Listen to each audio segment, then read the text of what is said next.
Merci. ChatGPT me l'a sorti en anglais, mais j'ai pas eu le temps de le traduire.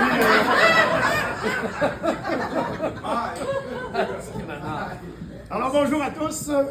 Pour ceux qui ne me connaissent pas, eh bien tantôt vous allez me connaître, je vous le garantis. Et en passant, je suis plus vieux que Charles, même si ça ne paraît pas. J'ai en fait 3 semaines de plus et ça fait toute la différence. Hey, 16 jours! T'es plus mature, hein? Ouais. T'es plus mature. Ouais, ça, c'est pas dur. C'est plus de semaines que ça. À part sa famille, je suis probablement un de ceux ici ce soir qui connaît Charles depuis le plus longtemps. Ça remonte au secondaire. Dans le fond, nous avons une amitié qui dure depuis plus de 35 ans. Et elle fut en 2 temps. Premier temps, nous avions 14-15 ans et c'était au pavillon Wilbras-Dufour. J'ai connu Charles à l'époque, mais c'était plus une connaissance qu'un ami. En fait, au B, tout le monde connaissait Charles, alias Pépito.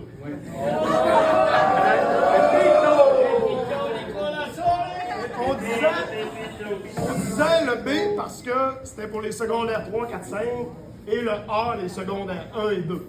Il y avait 2 écoles à Alma, c'était comme ça que ça fonctionnait. Charles, te souviens-tu de nos fameux cours de piscine?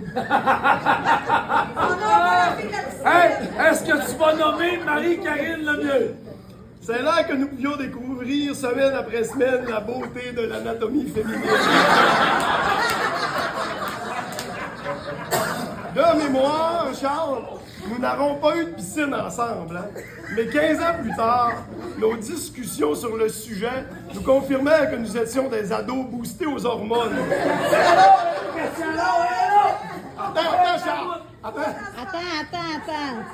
Il y avait une telle, pour ne pas les nommer. Charles, tu sais très bien de qui je parle. Eh oui, Cathy, je le sais. T'es tanné de m'entendre parler.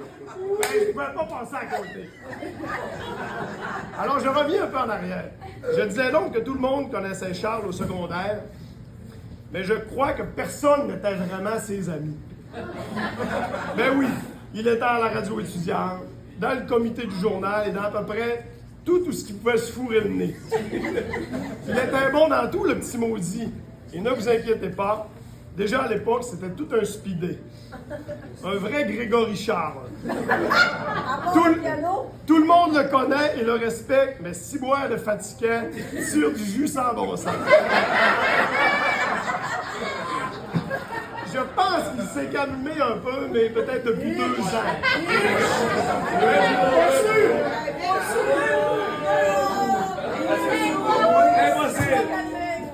Tu l'as pas vu? La fin du secondaire arriva et nous prîmes des routes différentes. Pendant une quinzaine d'années, plus aucune nouvelle, ni de l'un ni de l'autre. Je ne le savais pas à l'époque, mais cette pause me fut salutaire. Tu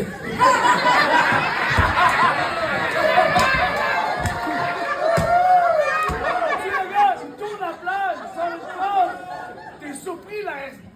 Pour preuve, mon foie est encore relativement bon. Deuxième temps. Oh! 2002 arrive. C'est là que Hugues commençait à avoir des cheveux blancs. J'ai 30 ans, j'habite à Jonquière depuis 2 ans, je viens de me séparer et de m'acheter une nouvelle maison que je rénove.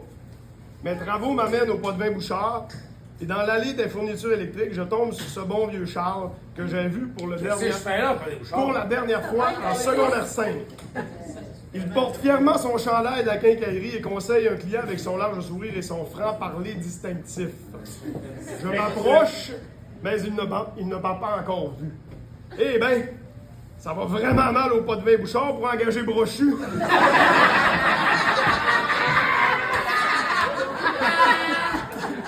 Je lui lance en riant.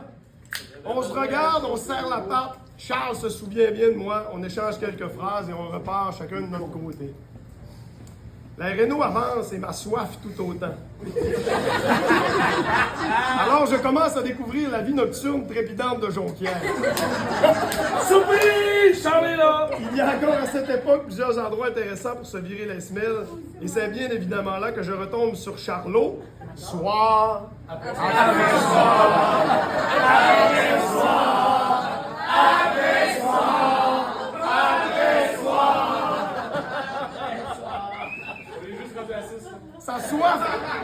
Sa soif est légendaire et personne ne peut en venir à bout. C'est donc en levant le coude que nous reprenons le temps perdu. Je vous le jure qu'en une soirée, on pouvait régler une maudite gang de problèmes. Et aussi en créer probablement bien plus. Ça, c'est le soir. Chapitre prochain. Quelle heure il était à cette heure-là? 9h. Ça n'a pas été trop long qu'on s'est entouré d'une belle équipe de joyeux fêtards. Caro, sa conjointe, France Tite-Pouf, Madame Cathy, Melbou, Jimmy, Marc, Black, etc. Tout le monde connaissait Charles, donc par la bande, on connaissait tout le monde. C'était vraiment de beaux moments. On sortait pas mal toute la fin de semaine et parfois le mercredi soir au campus. Moi et Charles, C'est juste toi et moi. Moi et Charles, on se trouvait donc drôle de se coucher à 4h30, 5h, quand je travaillais à 8h. Pas moi! Le reste de la semaine était long à 6 bols. Mais comme des poules pas de tête, 2-3 semaines plus tard, on recommençait pour un autre petit mercredi avec Bruno. Je vais dans Stainless au grand complet. Si je ne l'ai pas entendu 1000 fois, je ne l'ai pas entendu une fois, Charles. Ils m'ont refait au complet quand on avait entré dans cette laisse au complet. Charlot, c'est un gars qui est habile dans tout, mais qui est vraiment bon dans rien.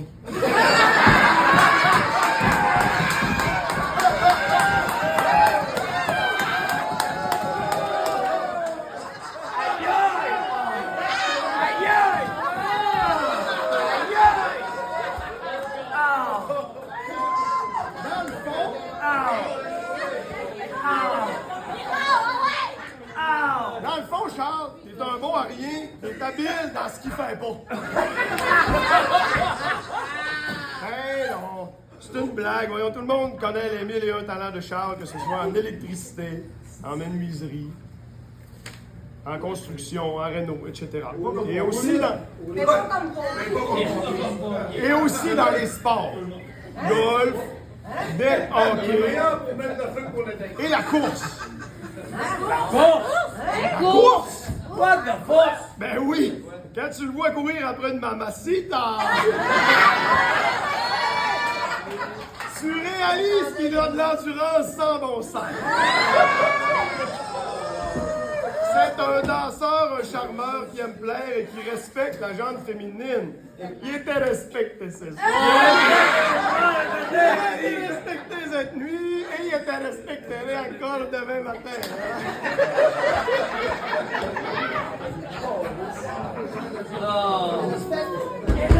Il y a des respects énormément. Les semaines, les mois, les années passèrent et une solide amitié s'est installée entre nous.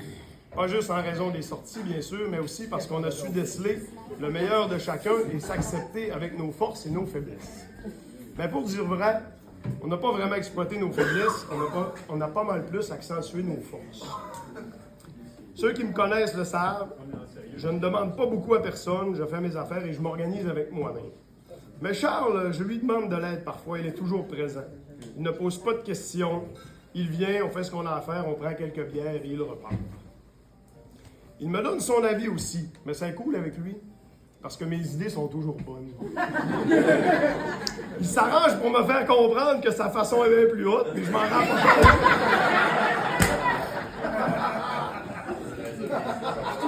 Trop fin. Si un jour j'ai un cadavre à enterrer, c'est le seul à qui je demanderais de l'aide. Et je vous jure que c'est aussi le seul qui arrivera avec sa caisse de 12 en disant « Hey, où t'appelles? »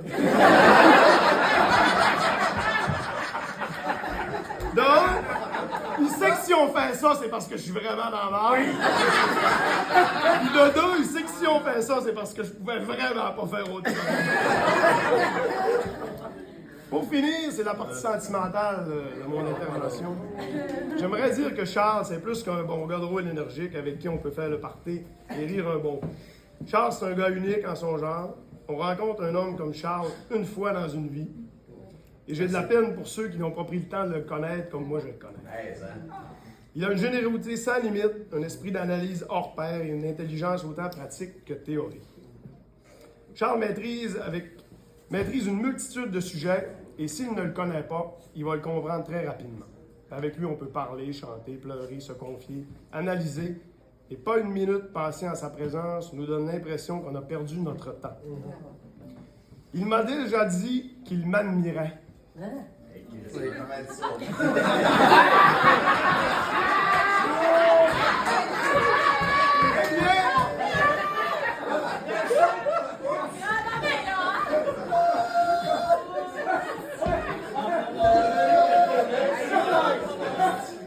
Eh bien, je dois dire que moi aussi je m'admire.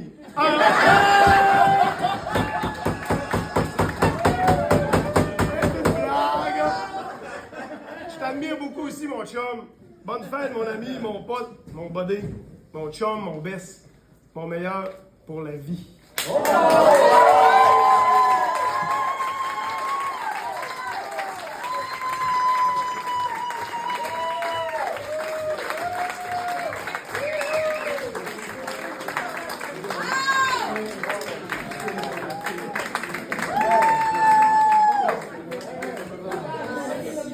Hey, c'est le ça sincère, c'est. Il est drôle, ChatGPT. Même ChatGPT.